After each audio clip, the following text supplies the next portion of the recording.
already running long, so we'll jump straight into questions. Jonathan? The President's out. We're reviewing the situation. When we have had a chance to have a deeper dive on it, we'll let you know the outcomes of that, but we're currently reviewing that here at the White House. Does the President have confidence in the EPA administrator at this point? The President thinks that he's done a good job, particularly on the deregulation front, but again, we take this seriously and we're looking into it, and we'll let you know when we finish.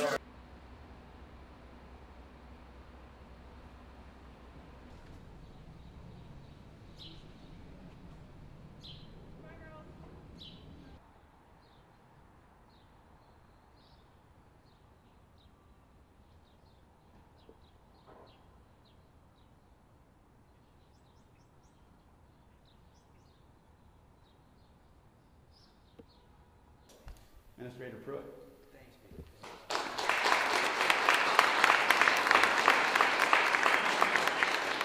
We will get this right going forward this year, but it is very right for us to be here to recognize that what was done in 2011 and 12, as we evaluate it now, is not appropriate going forward, and we're going to get it right as we address it this year. So this is another step. This is another step in the President's regulatory agenda, deregulatory agenda, regulatory certainty, as Peter indicated, $1 billion in savings with respect to over 22 significant regulatory actions that we've been involved in here at the agency. This President has shown tremendous courage to say to the American people that America is going to be put first.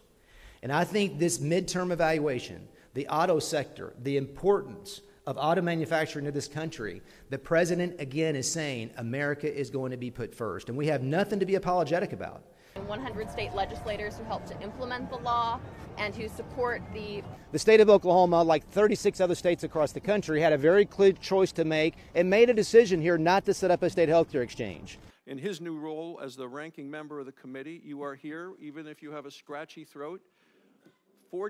First, we must reject as a nation the false paradigm that if you're pro-energy, you're anti-environment, and if you're pro-environment, you're anti-energy. I utterly reject that narrative. In this nation, we can grow our economy, harvest the resources God has blessed us with, while also being good stewards of the air, land, and water by which we've been favored. It is not an either-or proposition. And that I will well and faithfully discharge the duties, that I will well and faithfully discharge the duties of the office upon which I am about to enter, upon the office that I am about to enter, so help me God. So help me God. Congratulations. We're going to restore power back to the people. We're going to recognize that regulatory uncertainty and the regulatory state needs to be reined in.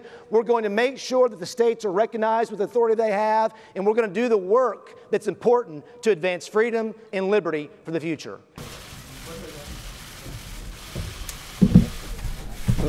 And that the President made a very courageous decision yesterday in behalf of America. He put America's interest first with respect to environmental agreements and international discussions. I really appreciate his fortitude. I really appreciate his leadership in this matter. The discussion over the last several weeks has been one of a thoughtful deliberation.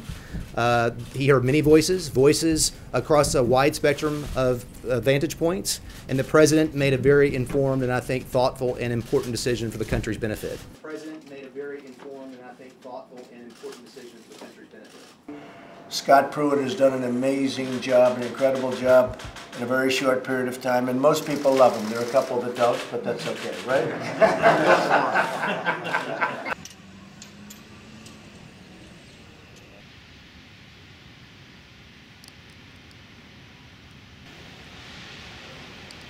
Please know that it's the EPA's objective, my objective as the administrator of the EPA, to come in and make sure that people's health is protected here in East Chicago, and that they can have confidence that their land, their health is going to be secure for the long term. We're committed to doing that, doing it in a very efficient and effective way so that we can get back and see progress in this community.